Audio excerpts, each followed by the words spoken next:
Bonjour les amis. Le problème avec la persuasion, c'est qu'elle est difficile à saisir. La persuasion se produit dans un monde auquel nous n'avons pas accès. Quand nous décidons de voter pour tel candidat plutôt que pour tel autre, quand on décide d'acheter tel ou tel produit, quand on décide de partir en vacances dans tel ou tel pays, quand on décide d'aller à cette soirée plutôt que de rester chez nous, nous n'avons pas accès à ce qui déclenche nos décisions. Ce à quoi nous avons accès, c'est aux raisons qu'on peut mobiliser pour justifier ces choix. Ce à quoi nous avons accès, c'est à ceux qui nous convainquent. Je choisis cette voiture parce qu'elle consomme que 7 litres au 100, je choisis ce candidat parce qu'il n'a pas encore été mis en examen, je choisis l'Italie parce qu'en Italie il y a non seulement du soleil, mais il y a aussi de belles collections dans les musées, mais ces raisons que nous pouvons produire n'ont pas grand-chose à voir avec ce qui déclenche réellement nos décisions. Ces choses qui nous poussent à agir, qui nous poussent à décider, ces choses qui nous persuadent, sont hors d'accès de notre conscience. Et donc dans cette vidéo, je voudrais qu'on ouvre la boîte noire, qu'on aille faire un tour dans ce monde étrange de la persuasion. Et pour ce faire, je vous ai rassemblé 5 techniques de persuasion, études scientifiques à l'appui, et c'est des techniques de persuasion qui sont contre-intuitives. C'est typiquement le genre de choses où on va se dire « mais non, mais ça marche pas sur moi ». Et pourtant.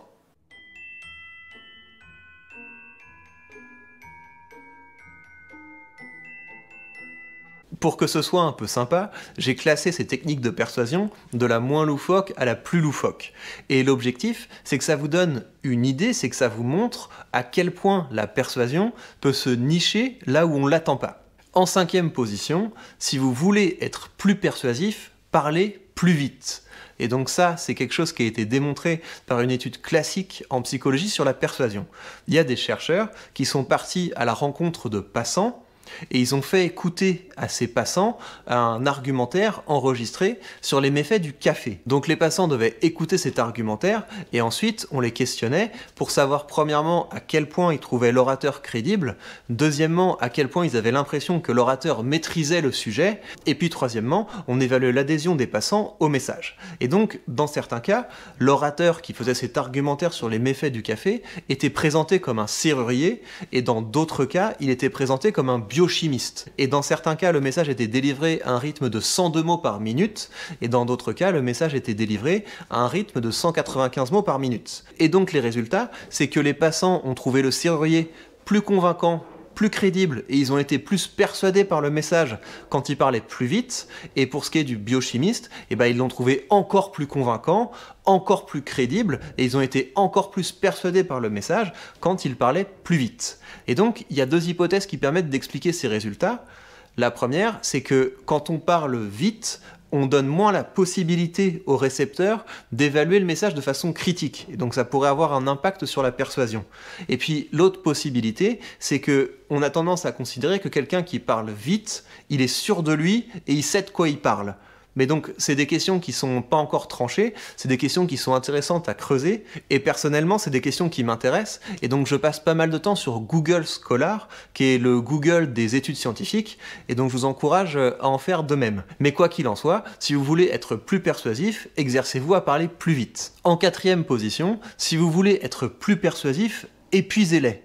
Quand l'interrogateur demande au prisonnier de passer à l'aveu après l'avoir empêché de dormir à grands coups de seau d'eau dans la figure, il sait ce qu'il fait.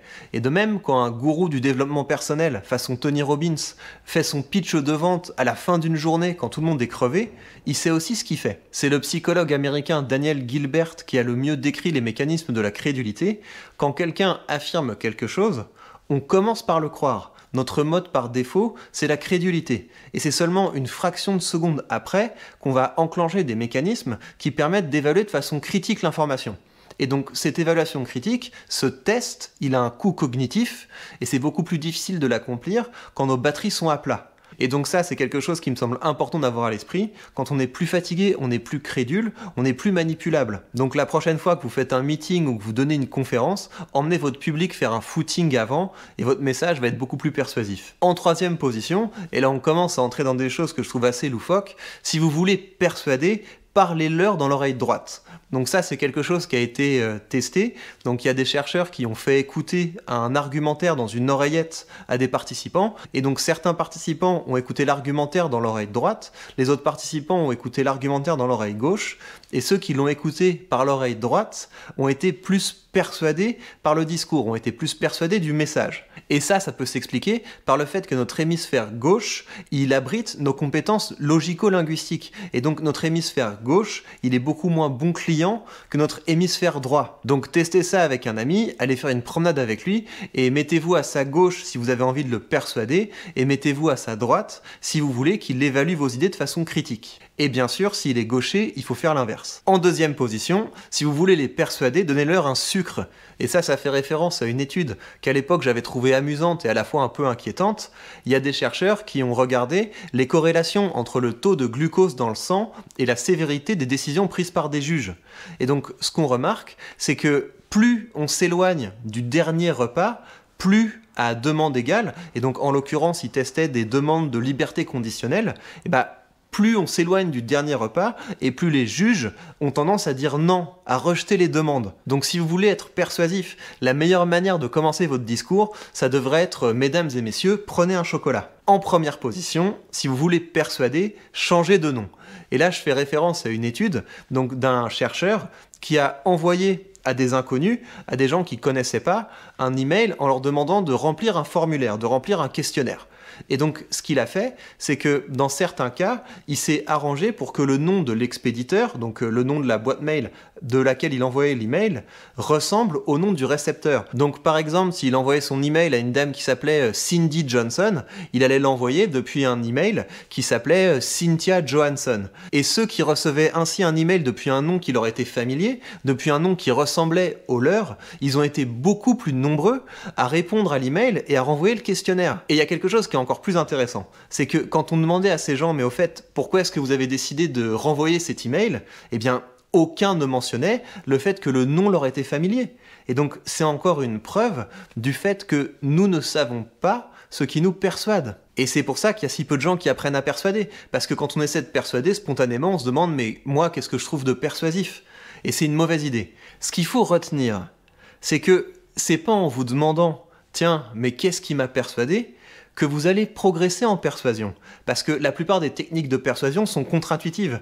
Là, je vous en ai donné 5, mais il y en a plein d'autres, et la meilleure manière de les découvrir, c'est de passer un peu de temps sur Google Scholar. C'est pour ça qu'on a besoin de la science, parce que la science, ça nous permet d'aller au-delà des intuitions. Et ensuite, le défi, eh bien, c'est de voir comment est-ce qu'on peut traduire ces techniques de persuasion en des discours qui marchent, en des discours qui persuadent, en des discours qui poussent à l'action. Et là, tout commence ici. Prenez bien soin de vous et à demain.